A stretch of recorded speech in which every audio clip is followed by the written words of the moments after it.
Hello students, आपने diamagnetic material को study किया, पैरामैग्नेटिक मटेरियल को स्टडी किया आपने। अब हम लोग फेरोमैग्नेटिक मटेरियल, फेरोमैग्नेटिक सब्सटेंस की स्टडी करने जा रहे हैं।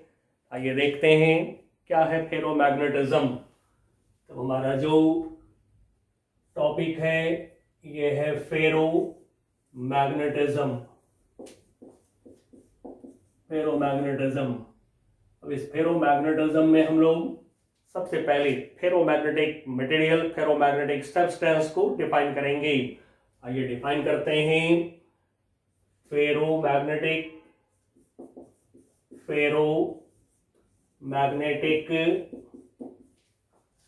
substances. Ferromagnetic substances are those substances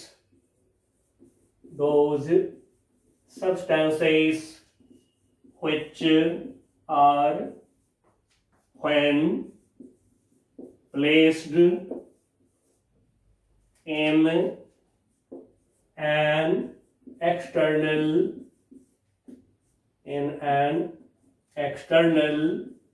magnetic field,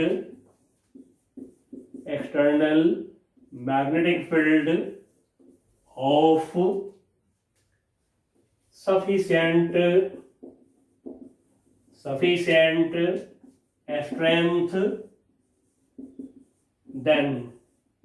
then they get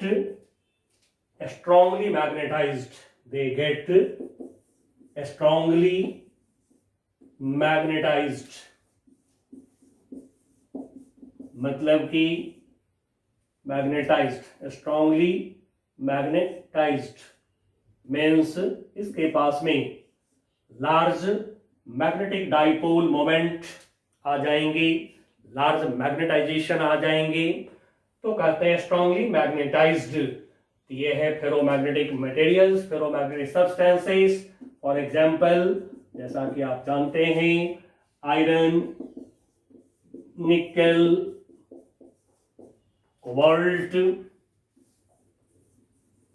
and जो इनके अलॉयज हैं और भी इस तरह के मटेरियल को कहते हैं फेरोमैग्नेटिक मटेरियल्स, फेरोमैग्नेटिक सब्सटेंसेस, और इन्हीं को मैग्नेटिक मटेरियल्स भी कहते हैं। अब आइए इनके कुछ प्रॉपर्टीज पर हम लोग गौर करें। तो प्रॉपर्टीज ऑफ फेरोमैग्नेटिक सब्सटेंसेस क्या है? नंबर 1, अब फेरोमैग्नेटिक सब्सटेंस के जो इंडिविजुअल एटम होते हैं, एक एटम होते हैं या एक मॉलिक्यूल होते हैं, एक आयन होते हैं, इनके पास में permanent non zero magnetic dipole moment होते हैं। जैसे पैरामैग्नेटिक सब्सटेंस की एटम के पास होता है, तो फेरोमैग्नेटिक सब्सटेंस के पास में परमानेंट मैग्नेटिक डाइपोल मोमेंट होते हैं with each atom, each molecule, each ion. आइए डिफाइन कर दीजिए। their individual यानी कि their individual atoms or molecules or ions have permanent non-zero dipole moment, magnetic dipole moment, non-zero magnetic dipole moment of their own, यानी कि खुद के वजह से, of their own, खुद की वजह से, अपने वजह से इसके पास में खुद का, अपने का मैग्नेटिक डाइपोल मोमेंट होते हैं और वो भी परमानेंट होते हैं। नेक्स्ट प्रॉपर्टी पर गौर करें। यदि फेरोमैग्नेटिक सब्सटेंस का कोई हम रॉड ले लें, कोई बार ले लें, और इसको रख दें नॉन यूनिफॉर्म मैग्नेटिक फील्ड में, तो वहां पर ये वीक मैग्नेटिक फील्ड से स्ट्रॉन्ग मैग्नेटिक फील्ड में आने की स्ट्रॉन्ग टेंडेंसी रखता है, मतलब कि क्विकली भागता है, जल्दी से आ जाता है from weak to strong magnetic field region. तो डिफाइन कर दीजिए, in non uniform, in a non-uniform external magnetic field, non-uniform external magnetic field, they have a strong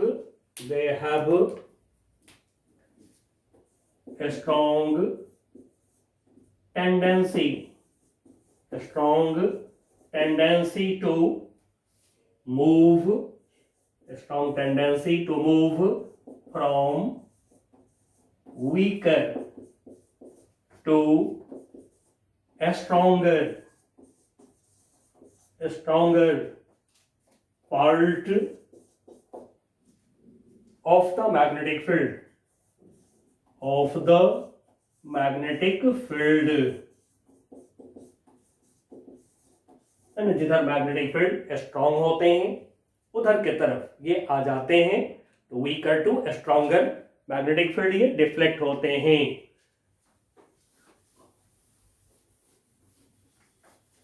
अब यदि इसके आसपास में कोई मैग्नेट को लावें तो मैग्नेट इसको बहुत स्ट्रांगली अट्रैक्ट करता है, means they are strongly attracted by a magnet।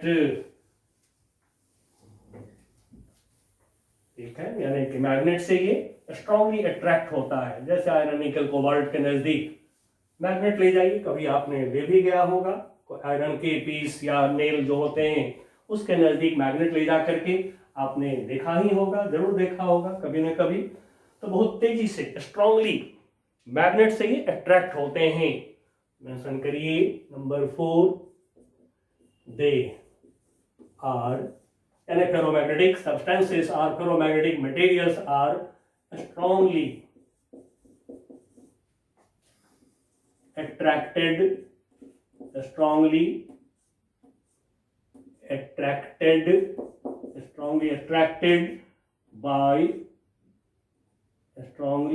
attracted by a magnet।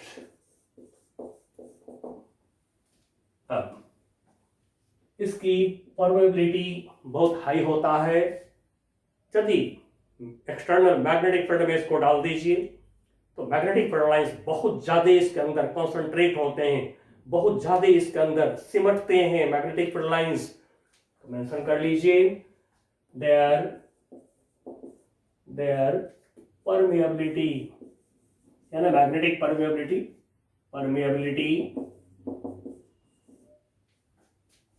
is very high। Permeability बहुत हाई है, साथ में जो रिलेटिव परमेबिलिटी है, ठीक है, रिलेटिव परमेबिलिटी जैसा कि आपने पढ़ा है लेक्चर 9 में, आपने डिटेल में स्टडी किया है परमेबिलिटी, ससेप्टिबिलिटी, इस सब को लेक्चर 9 में आपने डिटेल में स्टडी करा हुआ है। तो ये जो म्यू आर है, this mu R is greater than 1000 से भी बड़ा होता है। अब इस वजह से यदि मैग्नेटिक फील्ड में इसको डाल दें तो मैग्नेटिक फील्ड लाइन बहुत ज्यादा कॉन्सेंट्रेट करेगा इसके अंदर, ठीक है। Magnetic field lines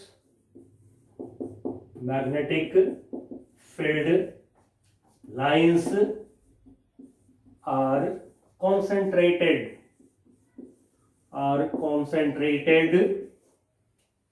inside them, इनके अंदर फेरोमैग्नेटिक मटेरियल के अंदर मैग्नेटिक फील्ड लाइंस जो हैं कंसंट्रेट होता है, मतलब कि इकट्ठा होता है, जमा होता है, ठीक है। Inside them when they means ferromagnetic substances are placed in an external magnetic field, in an external magnetic field, external magnetic field. Next property susceptibility पर गौर करें। जैसा कि आपने ससेप्टिबिलिटी को पढ़ा कि ससेप्टिबिलिटी जो है this is ability of a material, या कहिए this is measure of ability of a material which shows how easily a magnetic material can become magnet. Simple language में कितने आसानी से कोई मैग्नेटिक मटेरियल, कोई मैग्नेटिक सब्सटेंस मैग्नेट बन सकता है, या कहिए मैग्नेटाइज हो सकता है। मैग्नेट बनने की प्रोसेस को ही मैग्नेटाइज बोलते हैं। तो कोई भी मैग्नेटिक मटेरियल को यदि आप मैग्नेट बनाना चाहते हैं, यदि उसको मैग्नेटाइज करना चाहते हैं, यदि उसके पास में लार्ज मैग्नेटाइजेशन लाना चाहते हैं, तो फिर उसके ससेप्टिबिलिटी हाई होना चाहिए। तो मेंशन कर लीजिए their susceptibility is high।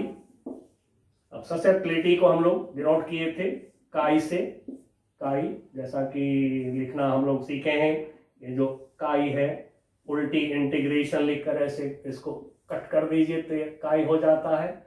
ठीक है, लाइक दिस, ये ऐसे उल्टी इंटीग्रेशन लिखा, इसको कट कर दिया। तो काई से ससेप्टिबिलिटी को जनरली लोग डिनोट करते हैं। तो their susceptibility is high and it, यानी कि susceptibility chi depends on temperature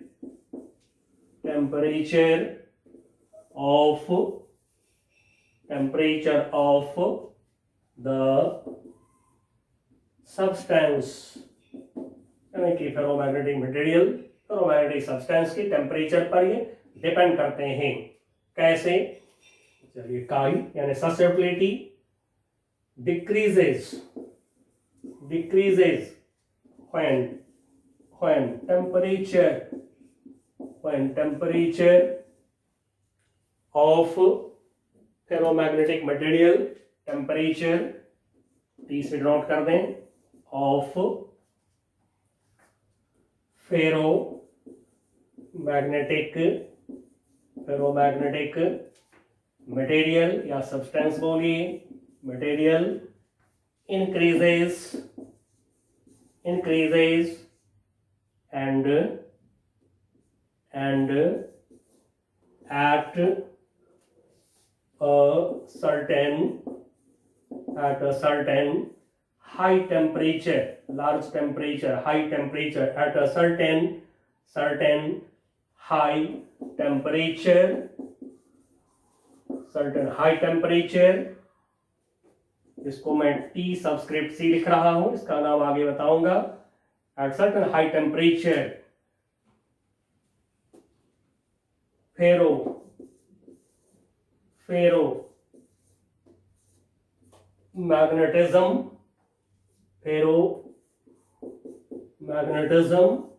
is converted into paramagnetism,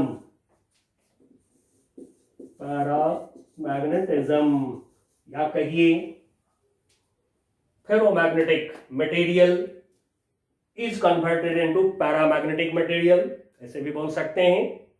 ठीक है, फेरोमैग्नेटिज्म टू पैरामैग्नेटिज्म ऐसे भी बोल सकते हैं। चलिए, अब ये जो टेम्परेचर है TC, इसको कहते हैं क्यूरी टेम्परेचर। अब क्यूरी टेम्परेचर को हम लोग थोड़ा यहाँ पर अलग से क्लियरली डिफाइन कर लें। क्या है क्यूरी टेम्परेचर? पूछते हैं आपके यदि बोर्ड एग्जाम है या कॉम्पिटिशन्स वगैरह, तो सब जगह आते रहते हैं। कॉन्सेप्ट्स वही होते हैं जो आप सीखते हैं, उसी कॉन्सेप्ट्स को डिफरेंट लैंग्वेजेस में पूछे जाते हैं। ठीक है, तो डिफाइन करते हैं the high temperature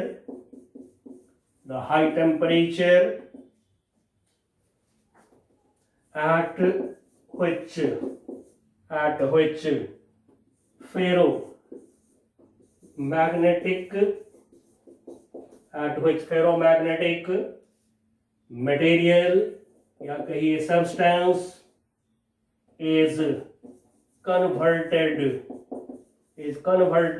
into paramagnetic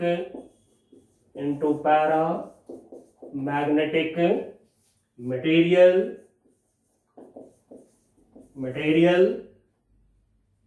is known as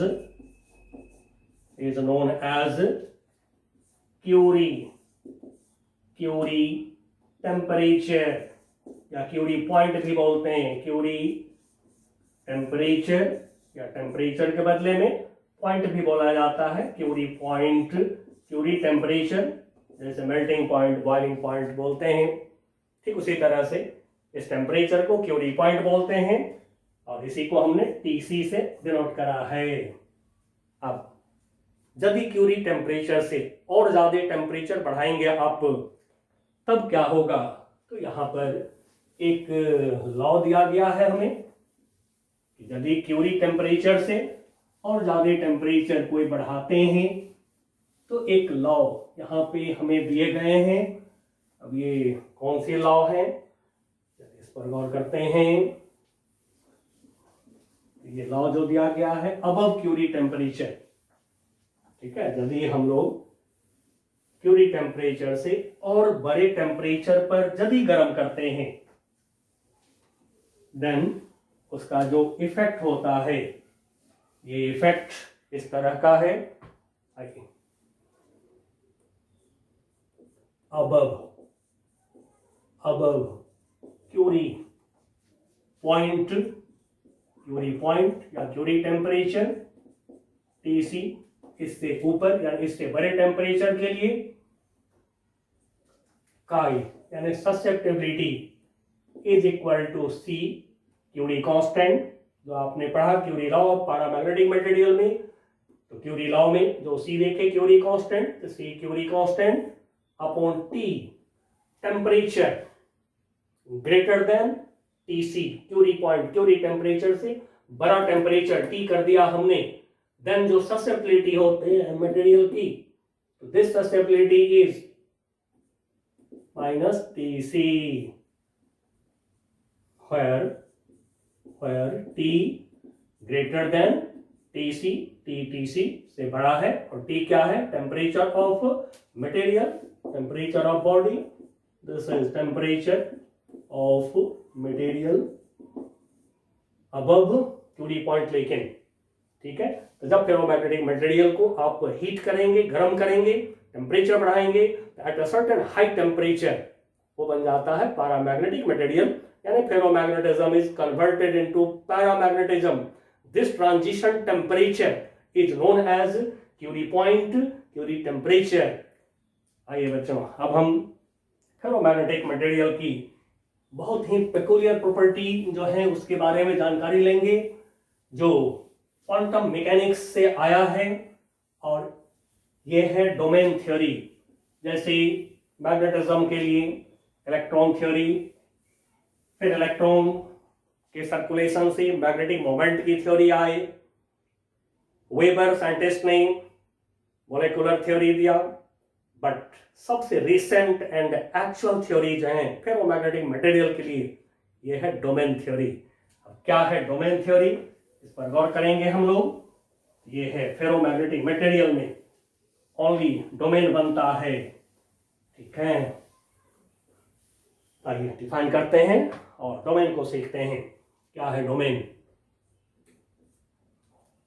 in ferromagnetic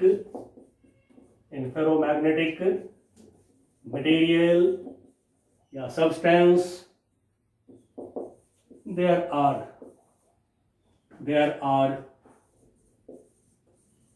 domains.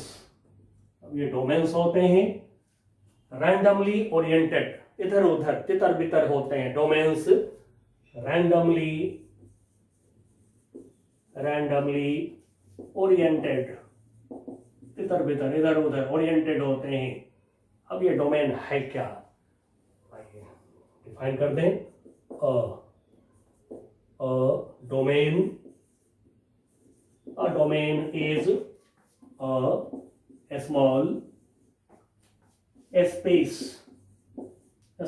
space in a ferromagnetic material या कहिए substance in which atoms interact, मतलब कि एटम्स एक दूसरे पर फोर्स लगाते हैं, खुद से एक दूसरे पर फोर्स लगाते हैं atoms. in which atoms interact with one another, अब एक दूसरे पर जो फोर्स लगाते हैं, तब फोर्स लगा करके होता क्या है, एंड दे spontaneously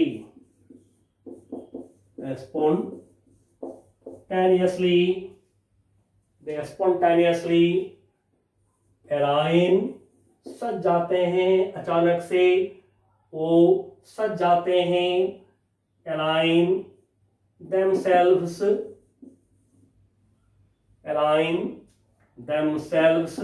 यानी कि एटम्स जो है वो अचानक से कहीं पे वो सज जाते हैं, ठीक है। themselves खुद से, कोई इसको सजाता नहीं है। align themselves in a common direction, यानी कि एक direction, same direction, in a common direction to produce non-zero magnetization,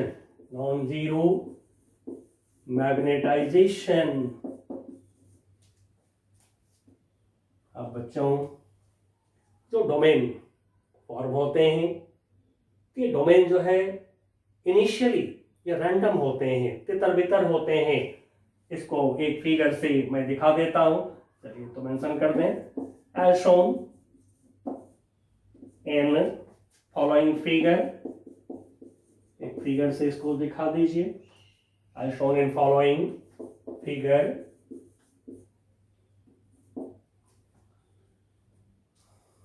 चलिए डेफिनेशन तो यहीं तक हो गया।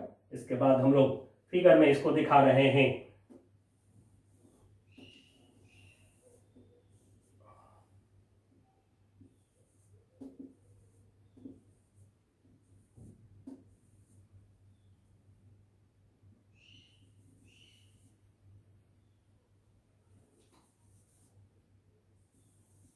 एकदम इरेगुलर होता है, इसमें कुछ नहीं, बस इसी तरह से कुछ इरेगुलर ऐसे शेप्स जो हैं बना दीजिए, ठीक है। इस तरह से कुछ इरेगुलर शेप्स बना दें हम लोग कहीं से भी, ये हो गया। अब देखिए ये जो सारे जो छोटे छोटे जो वॉल्यूम्स देख रहे हैं आप, ये छोटे छोटे ये वॉल्यूम्स हो गए। अब ये जो छोटे छोटे वॉल्यूम्स हो गए, सब में क्या है कि ये एटम्स हैं, ये जो एटम्स हैं ये सारे एटम एक डायरेक्शन में अलाइंड है। केवल एक ही एटम नहीं, जितने भी एटम है इस डोमेन में, इस छोटे से पोर्शन में, ये सारे के सारे जो हैं एक डायरेक्शन में अलाइन हो चुके हैं। ये डाइपोल मोमेंट की डायरेक्शन है। ये जो एरो देख रहे हैं ये डायरेक्शन ऑफ डाइपोल मोमेंट है। कोई इधर है, कोई उधर है, कोई इधर है, इस तरह से तितर बितर रैंडम ढंग से, ठीक है। कोई किसी डायरेक्शन में, कोई किसी डायरेक्शन में, इस तरह से जो है ये सारे के सारे, थोड़ा मैंने ज़्यादा कर दिया, आप थोड़ा कम कर लीजिएगा, ठीक है। ये नहीं है कि ज़्यादा दिखाना है, ऐसा नहीं है, बस रैंडमली थोड़ा सा हमें दिखाना है, ठीक है। तो ये जो है छोटे छोटे जो वॉल्यूम्स हैं, दीज आर डोमेन्स, ये डोमेन्स हैं, ठीक है। इस डोमेन में कोई इधर है, कोई उधर है, इस तरह से ये जो है तितर बितर रैंडम डायरेक्शन में है, ठीक है। कोई एटम इधर, कोई डाइपोल मोमेंट उधर, इस तरह से जो देख रहे हैं, ये जो सारे एरोज हैं, this arrows are dipole moment, ये डाइपोल मोमेंट है। अब ये तितर बितर डाइपोल मोमेंट है, कोई पर्टिकुलर डायरेक्शन में नहीं है। और ये जो छोटे छोटे वॉल्यूम्स हैं, ये छोटे छोटे वॉल्यूम्स को डोमेन कहते हैं, जिसमें कि एटम्स अलाइन हो गया है पर्टिकुलर डायरेक्शन में। जैसे इसमें जितने भी एटम है सब एक डायरेक्शन में अलाइन हो चुके हैं, इसमें जितने भी एटम है वो सब एक डायरेक्शन में अलाइन हो चुके हैं, okay. But this dipole moments are random, इसलिए कोई एक डायरेक्शन में डाइपोल मोमेंट नहीं होगा। एंड सो मैग्नेटिक मटेरियल जो है उसके पास में कोई मैग्नेटाइजेशन नहीं है, मतलब क्या वो मैग्नेट नहीं है, यही बात हम लोग लिखे हैं। अब यदि हम इस पर एक्सटर्नल मैग्नेटिक फील्ड अप्लाई कर दें तब क्या होगा, चलिए तो थोड़ा सा मैं यहीं पर दिखा देता हूं एक्सटर्नल मैग्नेटिक फील्ड लगा करके, ठीक है। फिर उसके बाद हम इसके स्टेटमेंट ले लेंगे।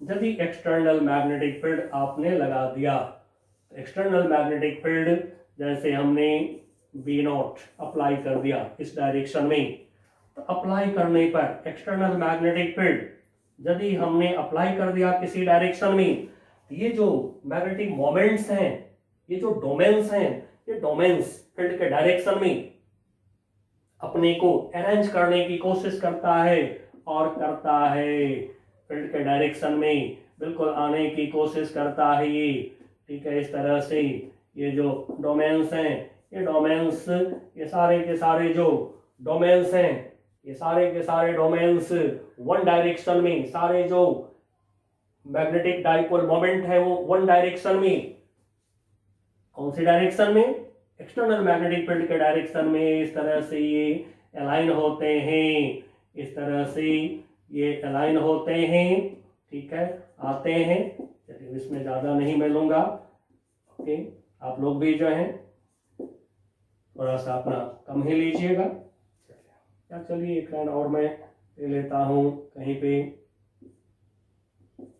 ठीक है।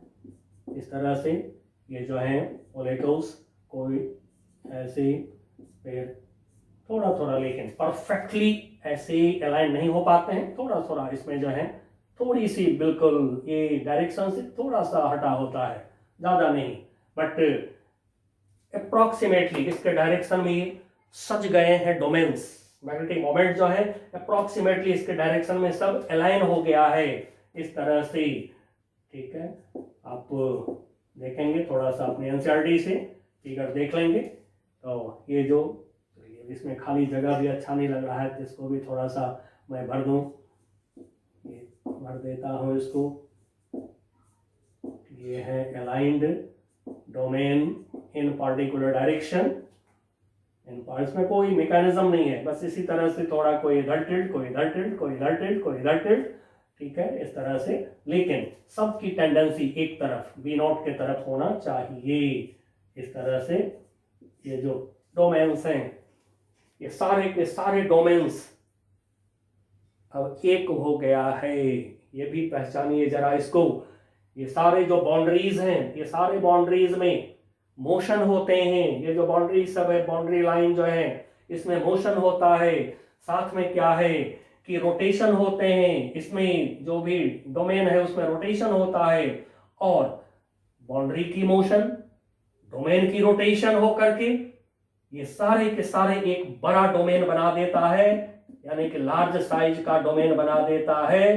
Due to motion in domain boundaries and due to reorientation of domain directions a large domain is formed, और अब इसमें एक डायरेक्शन में मैग्नेटाइजेशन आ जाएंगे इधर के तरफ, जैसा कि देख रहे हैं सारे मैग्नेटिक डाइपोल मोमेंट्स अब एक डायरेक्शन में हमें दिख रहे हैं।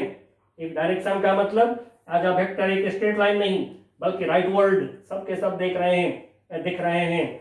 And so now it has become magnet, अब ये मैग्नेटाइज हो गया। ये है बच्चों domain theory of ferromagnetic material, और कैसे फेरोमैग्नेटिक मटेरियल मैग्नेट बनता है। अब यदि हम लोग एक्सटर्नल मैग्नेटिक फील्ड को हटा लें तब क्या होगा? चलिए इस पर बाद में बात करते हैं, लेकिन पहले जो अभी हम लोगों ने मैग्नेटाइजेशन करा है इसकी बात कर लें। पहले डिफाइन करिए। when an external magnetic field inside bracket B naught, हमने B naught लिया है, is applied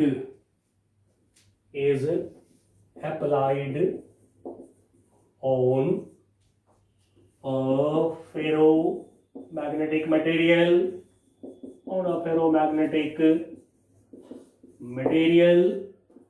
then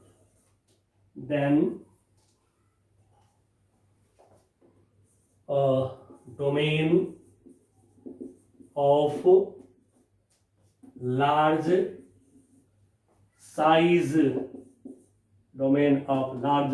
जिसको जाइंट डोमेन भी बोलते हैं, जाइंट बड़ा domain of large size is formed by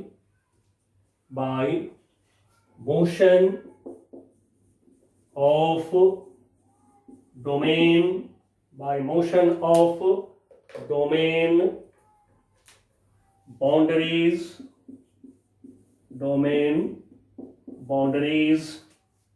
and reorientation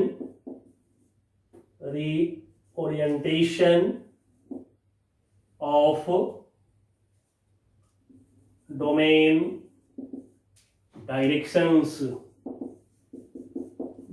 directions and the domains get oriented in direction, domain जो है ओरिएंटेड हो जाते हैं, सजते हैं, अलाइन होते हैं किधर? इन direction of external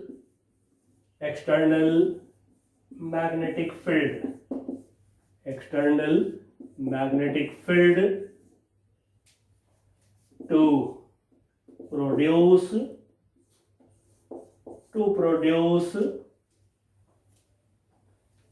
non-zero large magnetization that is, और ये जो सज गए एक डायरेक्शन में, तो फिर सजने से एक बड़ा सा डाइपोल मोमेंट क्रिएट होगा, एक बड़ा नॉन जीरो मैग्नेटाइजेशन क्रिएट हो जाएंगे, मतलब कि ये मैग्नेट बन जाएगा। दैट इज द मटेरियल, यानी फेरोमैग्नेटिक मटेरियल, ठीक है, जो लिखा है ferromagnetic material, the material becomes magnet, और becomes मैग्नेट को ही कहते हैं that is material is magnetized। इस फिगर को मैं हटा रहा हूं, material is magnetized। अब ये material मैग्नेटाइज हो गया, becomes magnet, the material is magnetized।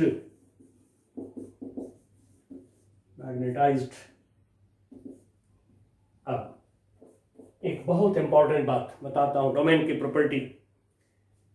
यदि मैग्नेटाइज्ड डोमेन पर से एक्सटर्नल मैग्नेटिक फील्ड को हम हटा लें तब क्या होगा?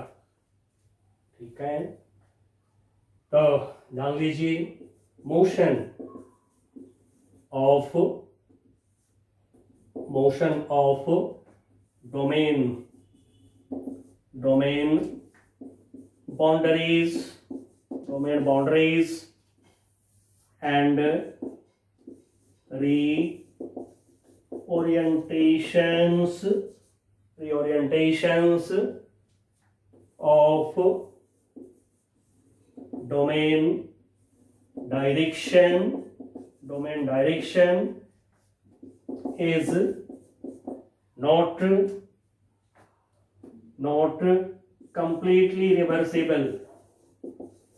completely reversible,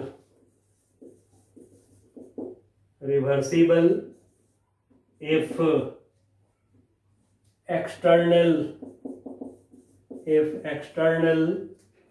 magnetic field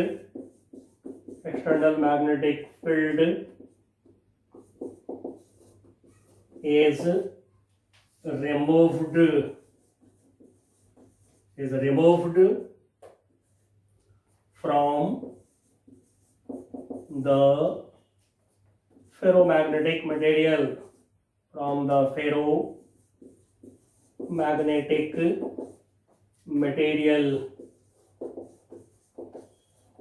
यदि फेरोमैग्नेटिक मटेरियल से एक्सटर्नल मैग्नेटिक फील्ड को आप हटा लेते हैं तो हटाने पर जो डोमेन बाउंड्रीज हैं या फिर जो डायरेक्शंस हैं डोमेन्स की, ये परफेक्टली कंप्लीटली अपने इनिशियल कंडीशन में नहीं आ पाता है, कंप्लीट रिवर्सिबल प्रोसेस नहीं होता है। मतलब कि डोमेन को एक्सटर्नल फील्ड लगा के आपने एक डायरेक्शन में अलाइन कर दिया, मैग्नेटिक फील्ड के डायरेक्शन में सजा दिया आपने, और हम मैग्नेटिक फील्ड को हटाया, एक्सटर्नल मैग्नेटिक फील्ड को हटाया, तो फिर अपनी जगह पे सारे के सारे डोमेन्स नहीं आ पाता है। अब इसका क्या इफेक्ट होगा, तो फिर होता क्या है, अब if external magnetic field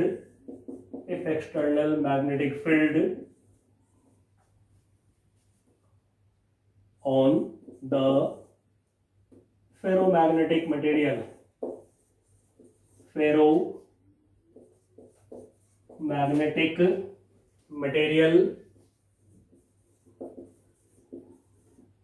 is increased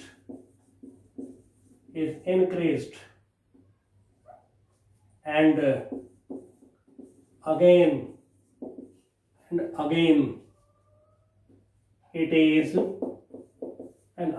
it is decreased to its initial value, then the material retain some memory,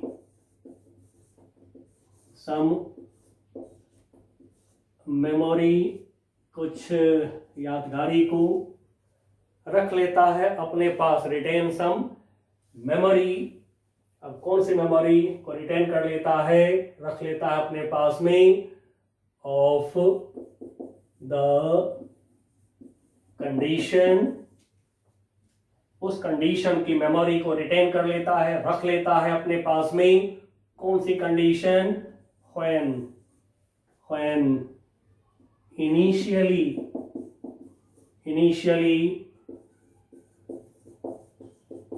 magnetic field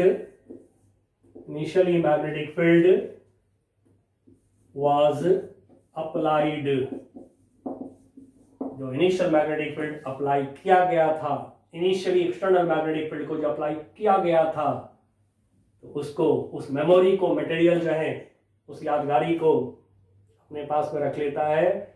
जिस समय की आपने इनिशियल मैग्नेटिक फील्ड, शुरू में मैग्नेटिक फील्ड अप्लाई किया था, वो यादगारी बचा के रख लेता है अपने पास में मटेरियल। अब इसी यादगारी को, इसी मेमोरी को यूज करते हैं कहाँ पर, मैग्नेटिक इंफॉर्मेशन को कलेक्ट करने के लिए, मैग्नेटिक स्टोरेज के लिए, मैग्नेटिक स्टोरेज ऑफ इंफॉर्मेशन के लिए इसको यूज करते हैं इन कैसेट टेप्स। ठीक है, जो टेप रिकॉर्डर में कैसेट्स होते हैं, तो कैसेट टेप्स, फिर कंप्यूटर की जो डिस्क है उसमें भी इसी मेमोरी को आप यूज करते हैं। मेंशन कर दीजिए this memory of the ferromagnetic material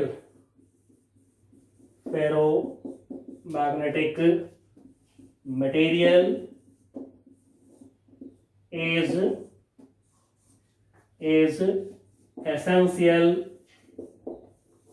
essential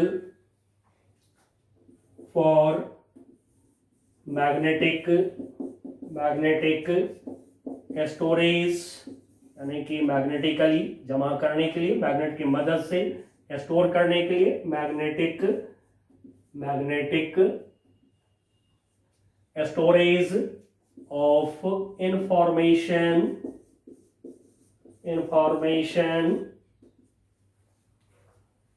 on magnetic storage of information on cassette tapes मतलब जो टेप रिकॉर्डर में देखे होंगे आप लोग, जो कैसेट होता है टेप रिकॉर्डर की, तो उसमें जो टेप्स होते हैं कैसेट टेप्स, उसमें फेरोमैग्नेटिक मटेरियल की मेमोरी को यूज करके इंफॉर्मेशन को इकट्ठा करते हैं on cassette tapes and computer disks. चलिए बच्चों, हम लोग फेरोमैग्नेटिक मटेरियल के बारे में मैक्सिमम स्टडी कर लिए हैं अकॉर्डिंग टू आवर सिलेबस। अब नेक्स्ट क्लास में हम मिलते हैं तो मैग्नेटिक हिस्टरेसिस की स्टडी करेंगे, that will be last class of theory. Then उसके बाद में हम लोग फिर अपना न्यूमेरिकल प्रॉब्लम करना स्टार्ट करेंगे। तब तक के लिए बच्चों बाय बाय।